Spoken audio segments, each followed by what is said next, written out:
Hari ini kita mengangkat tema tentang dispepsia atau MAH, bagaimana pengelolaan lambung yang aman selama bulan Ramadan. Bulan Ramadan sudah menghitung hari, ibadah puasa sebentar lagi akan kita jalani. Bagaimana dengan dispepsia, penyakit MAH, atau secara awam yang sering kita kenal dengan istilah masuk angin. Dispepsia ataupun MAH merupakan gangguan tidak nyaman, rasa tidak nyaman yang terjadi pada saluran cerna yang terfokus pada bagian perut atas, tengah, ataupun kiri. Rasa tidak nyaman seperti rasa nyeri, kemudian rasa begah, mudah kenyang, mual, muntah, ataupun sendawa. Menurut beberapa data dari WHO, ada tercatat sekitar 13-40% dari total populasi per tahunnya tentang kasus dispepsia. Di Asia sendiri ada sekitar 5-20% kasus, dan di Indonesia kasus dispepsia termasuk dalam 5 besar kasus rawat inap terbanyak yang masuk ke dalam rumah sakit. Nah, maka dari itu podcast hari ini kita akan membahas tuntas tentang apa sih sebenarnya dispepsia, apa sih kalau istilah tuh ya masuk angin, lalu sakit MAH itu sebenarnya apa gitu.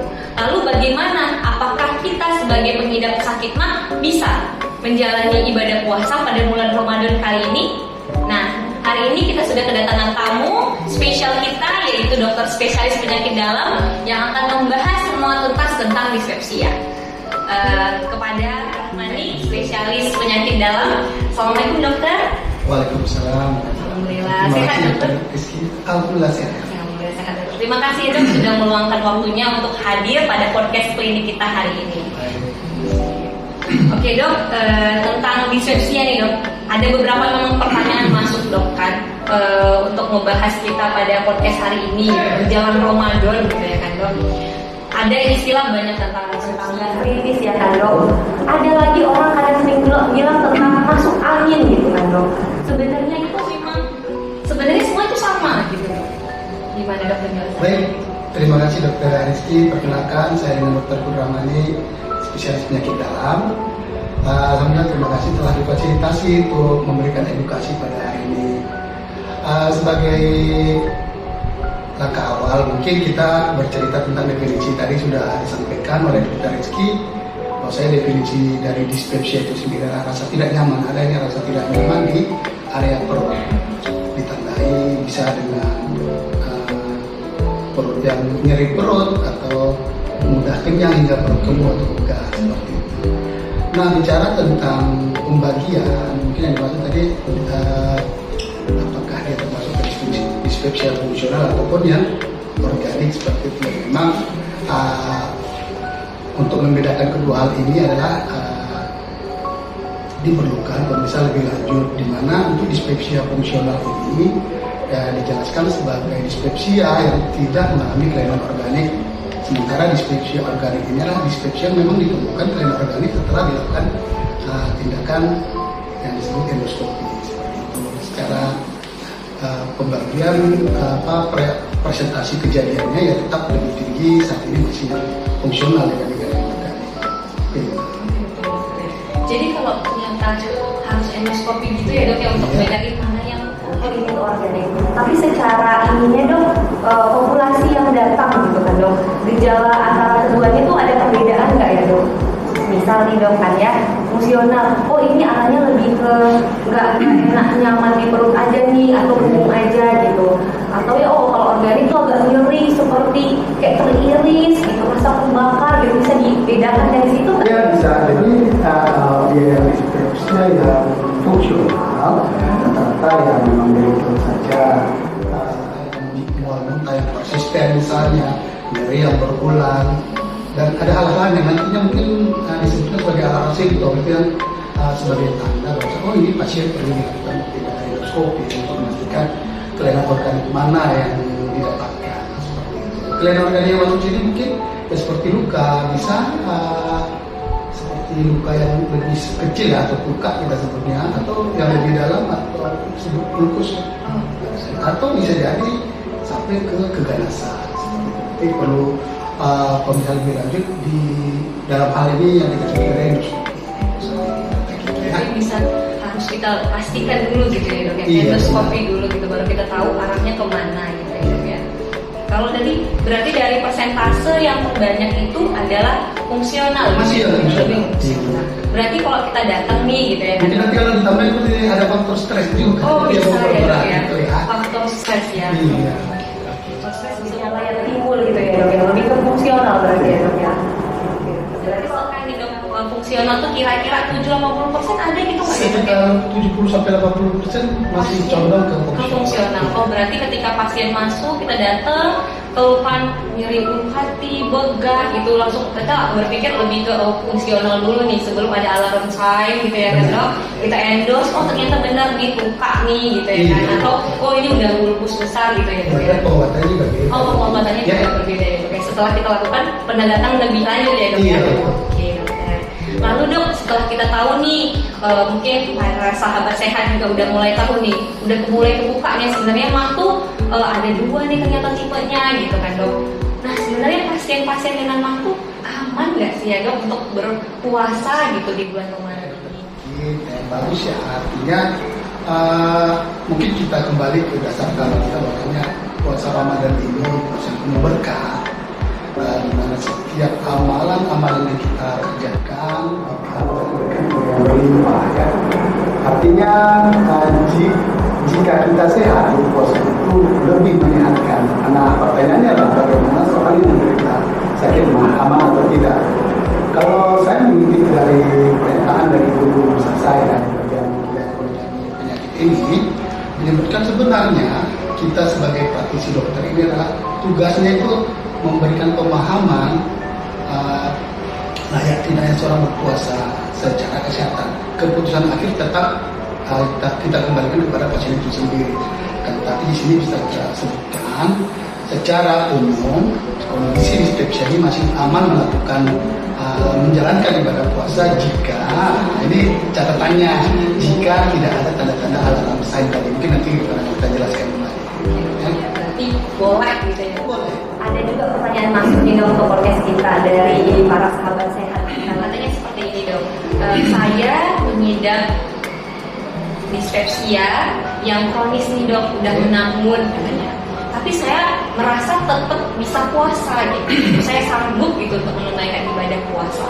Nah itu gimana dok? Dan selanjutnya untuk minum obatnya karena sudah menahun ya dok ya pasti pasien sudah tahu nih obat apa yang perlu dikonsumsi. Nah untuk minum obatnya itu gimana ya dok ya? Oke, terima kasih pertanyaannya ya. Ini menilai pada pernyataannya bahwasanya saya ini seorang penderita mah kronis yang memiliki kondisi fisik yang sehat. Ini salah satu syarat orang wajib berpuasa ini kan, kondisi fisik yang masih sehat. Jadi kalau saya secara pribadi sangat menyarankan mari tetap menjalankan ibadah puasa dengan ketentuan-ketentuan yang nantinya kita jelaskan kembali bagaimana makan mungkin akan dan hal-hal lain yang mempengaruhi terhadap puasa itu sendiri yang memberikan kebaikan terhadap kondisi dispepsia yang diderita oleh pasien. Kalau saya pribadi menyarankan tetap menjalankan ibadah puasa. Untuk minum obat ya tetap seperti biasa. Mungkin nanti dosis apa? Bukan dosis ya, apa namanya? Jam minum obatnya yang berubah dulu ya 3 kali sehari persis seperti jam makan 2 kali saat ini menjadi 2 kali di mana sebelumnya 3 kali sehari seperti itu. Oh, berarti aman ya dok ya? Contohnya mungkin yang sering kita konsumsi adalah antasida gitu ya dok ya? Malah mungkin antasida itu kan apalagi ini penderita mah kronis yang mana si pasien itu udah paham sendiri tentang penyakitnya. Nah antasida ini kemungkinan sudah tersedia sebagai obat emergensi beliau lah di rumah. Antasida ini adalah pilihan pertama saat kondisi yang nyeri segala macam ya. Berarti untuk pasien-pasien yang dispepsia kronis yang sudah menahun itu obatnya yang awalnya 3 kali 1 ntar bisa ada penjadwalan untuk minum obat 2 kali sehari ya pada sebelum sahur ya dok ya dari sebelum berbuka. Persis seperti makan, makanya dari pola 3 kali menjadi 2 kali. Minum obatnya juga seperti itu. Semoga terjawab ya Bu yang sudah bertanya kepada sahabat kita hari ini. Nah, pertanyaan selanjutnya nih dok, untuk batas aman gitu dok. Misalnya gini, tadi kan kita cerita tentang pasien yang kronik itu boleh gitu, dengan kondisi fisik yang sehat gitu ya kan dok.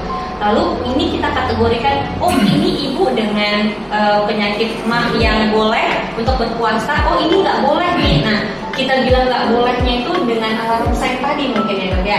Jadi terima kasih ya. Jadi alarm sign yang kita maksudkan di sini adalah ada beberapa hal di literatur disebutkan. Maksudnya kondisi inilah namanya juga alarm ya, menjadi warning bagi si pasien itu sendiri bisa atau tidak, atau disarankan atau tidaknya oleh kita medis untuk melakukan ibadah puasa.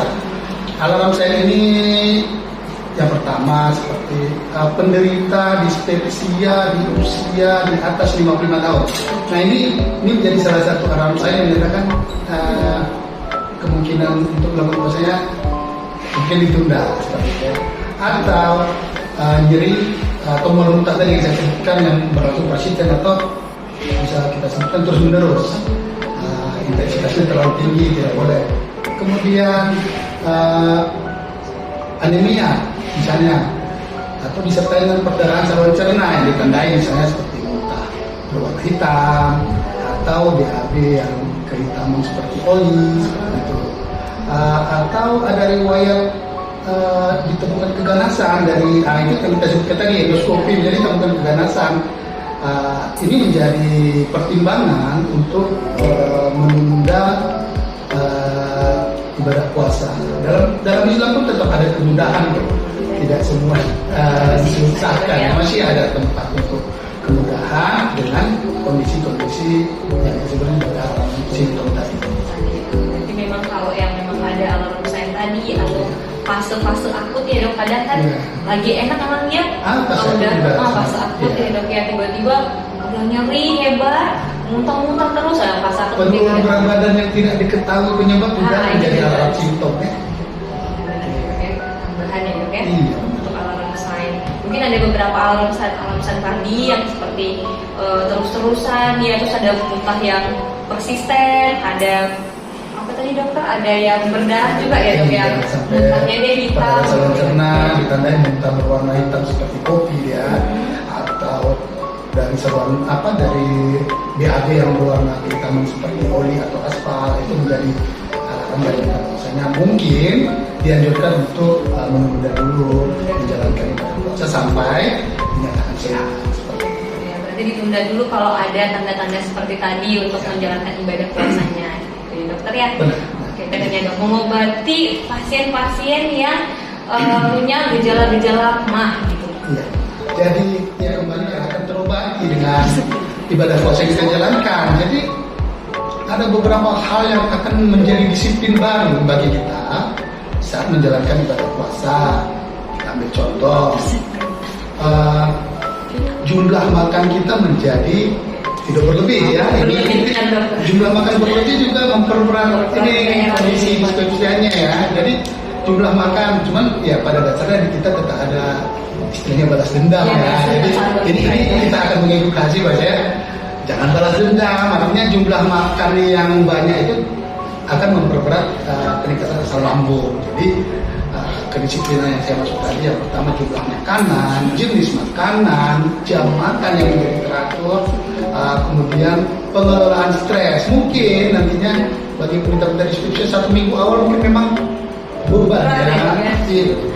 Kalau penelitian menyebutkan di minggu kedua itu kondisi akan menjadi membaik seperti itu. Jadi apakah menyatakan kalau kita membaca literatur dan pengalaman mengatakan bahwa benar bahwasanya ya berpuasa itu menjadi sehat, kita dengan kedisiplinan tadi, tingkat stres yang menurun tadi ya seperti itu ya. Karena memang makan yang kuat telat, makannya tiba-tiba langsung seabrok gitu kan, itu yang gangguan-gangguan itu kesalahan-kesalahan. Nanti mari kita perbaiki di bulan suci ini seperti itu. Berarti dengan ada bulan Ramadan, pertama pasti makan kita teratur ya kan. Sahur di waktu sahur, berbuka di waktu berbuka. Makan tepat waktu ya. Tepat waktu. Yang kedua dengan porsi yang pas ya kan. Tidak besar berlebih karena memang nggak bisa sanggup juga ya kan dok. Baru yang ketiga mungkin pengelolaan stres ya dok ya. Pengelolaan stres. Ibadah kita bertambah ya kan dok. Alhamdulillah, dari situ memang berarti 3 kemungkinan hal itu ya dok ya. 3 hal itu yang mendasari bisa tipe fungsional sembuh dari gejala yang sering timbul ya dok. Alhamdulillah. Lalu dok, untuk yang makanan nih dok, makanan yang bisa memperberat. Kalau takutnya kan kita memilih makanan waktu untuk sahur ataupun berbuka, tiba-tiba makanan yang kita pilih itu malah memperberat gitu, memperberat lambung kita. Jadi untuk biar tahu nih dok, persiapan makanan apa aja sih yang bisa memperberat lambung gitu kan. Jadi kalau di literatur disebutkan bahwasanya pilihan makanan pada penderita dispepsia itu disebutkan adalah rendah gula, rendah tinggi serat, dan rendah lemak ya. Jadi itu pilihannya yang paling dianjurkan. Jadi nanti paling saat berbuka puasa kita menyesuaikan saja. Oh ini makanan mana ini yang rendah gula ini? Kalau kita minum pakai air gula atau sirup apa yang khasnya, sirup kurnia ya, yang merah ya, sirup cap patung itu ya, nyebut merek ya, sirup cap patung ya. Jadi ya ini sudah termasuk kategori yang tinggi gula, ini tidak baik. Seperti itu, dasarnya seperti itu. Tapi ada pada tipe, misalnya kita jumpai yang fungsional yang tipe dysmotility misalnya. Nah, ini kan kondisi pasien dispepsia dengan keluhan kembung ini. Jadi ada pilihan-pilihan tertentu juga seperti apa ya, kalau disebutkan seperti sayur kol, sawi. Ini kalau kita konsumsi memperberat kembungnya, ini harus kita hindari. Kopi sering kan kita di Aceh nih ya dokter ya. Kopi ini termasuk minuman wajib sepertinya tuh dok. Minuman wajib yang di-warningkan juga. Iya benar. Minuman wajib yang di-warning. Iya, maksudnya ya mungkin intensitasnya yang dikurangi ya. Jumlahnya ya dok ya. Seperti alkohol juga tidak baik. Insya Allah kalau kita di Aceh alkohol tidak menjadi pilihan ya. Bagi yang merokok juga mungkin ya, kalau mau kita tambahkan kondisi kebiasaan yang nantinya tanda kutipnya bisa memperburuk kondisi dispepsia, termasuk itu kebiasaan merokok. Mudah-mudahan dengan sekalian edukasi ya, mudah-mudahan dengan puasa Ramadan ini ya kita mulai mengurangi makan hingga berhenti lah teman-teman kita yang mungkin jadi referensi untuk mencari takjil ya dok ya. Iya benar. Kadang kan yang paling diserbu tuh yang berminyak gitu ya dok ya, yang tinggi lemak gitu ya kan dok. Mungkin itu harus kita hindari ya, kurangi lah. Dikurangi ya. Dikurangi ya kan dok, dikurangi. Kayak yang tadi kopi juga yang mungkin setiap pagi harus minum kopi, jadi sahur minum kopi, nah gitu kan itu juga bisa menambah ya dok ya. Ada nilai unsur yang memang susah untuk kita ubah ya. Mungkin yang mengurangi ya. Tadi udah kita bahas juga sedikit tentang serat ya dok ya. Pada pasien-pasien yang fungsional tipe dysmotility yang kembung gitu ya kan dok, memang pemilihan serat juga harus diperhatikan ya. Iya, sangat harus diperhatikan ya. Seperti kita sudah tadi, kol, sawi bisa masuk yang memperberat, malah memperberat kembungnya, keluhan kembung yang dikeluhkan. Ya. Kadang kita pilih memang harus ada serat, tinggi serat, tapi kadang serat yang seperti apa juga ya dok ya. Dan untuk tipe yang mana memang nggak dianjurkan sekali untuk berlebihan gitu ya dok. Mungkin hanya kadar yang sedikit gitu ya dok, cukup aja. Oke dok. Lalu untuk porsi makan nih dok, kira-kira kan dok, kalau tadi memang ada tinggi rendah gula ya kan dok, lalu ada rendah lemak dan tinggi serat ya kan dok. Nah kalau kita ibaratkan makan itu dalam satu piring nasi gitu kan dok. Kalau kita orang Indonesia ya kan dok, tanpa nasi bukan makan ya kan dok. Jadi kita seakan-akan kalau mau berpuasa ini sahurnya tuh harus banyak gitu, makan karbonya gitu. Itu benar nggak ya sih dok? Ya tetap pada porsinya ya. Pada prinsipnya kalau penderita dispepsia itu disebutkan jumlah makannya itu adalah intensitasnya kan menjadi semakin kecil, makin jarang ya. Jumlahnya jangan perbanyak juga, karena jumlah yang banyak di literatur tersebut jumlah makan yang banyak justru memperberat produksi asam lambung, memperberat keluhan dispepsia yang diderita oleh si pasien itu sendiri. Jadi memang puasa ini benar-benar membentuk kedisiplinan baru kepada kita. Oh iya, ternyata sebenarnya makan banyak itu tidak baik. Berlebihan itu tidak baik ya. Jadi makanan yang tepat itu yang benar. Ya, dengan porsi yang pas ya, pas. Bukan porsi yang berlebih juga. Kadang-kadang kan dok, untuk karena mau merasa biar cepat kenyang, karena kan kalap gitu ya dok bahannya. Yang pertama kalap atau pas saat sahur akan menjalani puasa 12 jam paling dalam. Persiapan kayaknya. Sudah cukup kok dengan porsi yang biasa ya. Iya. Berarti memang porsi yang cukup, menu makanan yang tepat gitu ya dok ya dalam menjalani ibadah puasa ini ya dok ya.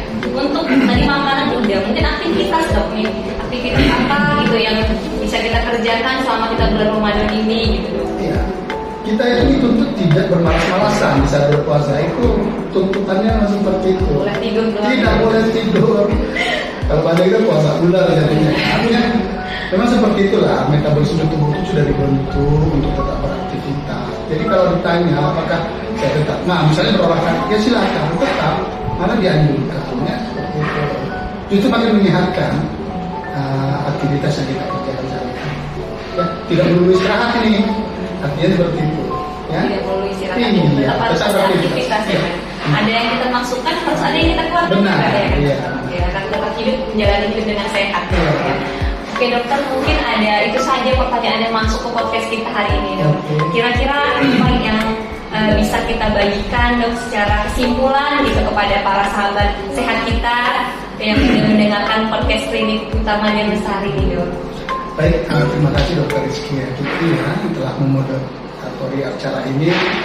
Sahabat sehat semua, dalam Islam, dalam agama kita, puasa itu adalah suatu keberkahan di mana seperti saya sebutkan tadi, segala apapun yang kita lakukan bernilai ibadah. Nah, mitos-mitos yang muncul kan memang seperti yang kita bahas tadi, saya berpuasa ini akan mau menambah sakitnya. Ini kan mitos-mitos yang perlu kita luruskan, bahwasanya berpuasa itu ternyata menyehatkan. Berpuasa yang baik dengan pola makan yang baik, jenis makanan yang baik, jumlah makanan yang tepat, justru nantinya akan memberikan nilai kesehatan yang lebih baik terhadap si pasien itu sendiri dalam menjalankan ibadah puasa. Dari saya pribadi tetap menyarankan tandai kondisi-kondisi alarm tadi, atau alarm sign atau alarm simptom yang telah kita sebutkan, yang memungkinkan kita untuk menunaikan ibadah puasa itu harus kita pahami. Ya. Selebihnya kita mari sama-sama berpuasa dengan baik, insya Allah keberkahan dan kesehatan akan kita terima. Mungkin itu saja ya Dr. Rizky ya yang saya sampaikan. Terima kasih. Terima kasih ya dokter juga atas semua informasi yang sudah dibagikan kepada sahabat kita. Semoga apa yang sudah kita diskusikan hari ini bisa bermanfaat untuk kita dan untuk sahabat sehat kita di manapun berada ya dokter ya. Mungkin saya Dr. Rizky Akiki undur diri, dan Dr. Putra juga terima kasih banyak dok sudah mau menyempatkan diri berbagi di podcast kita hari ini ya dokter ya.